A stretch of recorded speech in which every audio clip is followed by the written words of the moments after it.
আমাদের বোনদের যারা স্ত্রী হয়ে কোথাও কারোর সংসারে আছেন, কারোর সাথে দিনাতিপাত করছেন, সেখানে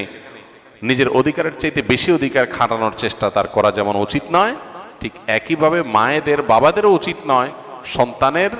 সম্পদ এবং উপার্জনের পরে অতিরিক্ত মাথা ঘামানো। কোন ছেলে বউয়ের পিছনে টাকা একটু বেশি খরচ করে, একটু বউ পাগল বেশি হয়, মা বাপ হিসাবে তাদের দায়িত্ব হলো সন্তান সীমা ছাড়ায় গেলে তাকে সুন্দরভাবে বোঝানো যে বাবা ব্যালেন্স করো,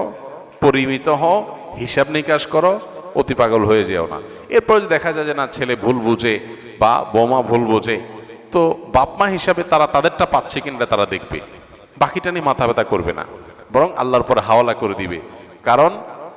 বিয়ের পর বিশেষ করে কয়েক বছর পর্যন্ত, একটা নির্দিষ্ট সময় পর্যন্ত এই পাগলামিগুলো ছেলেরা করে, এরপরে আস্তে আস্তে হুঁশ দিশ ফিরে আসে, মাথায় ব্যালেন্স হয়।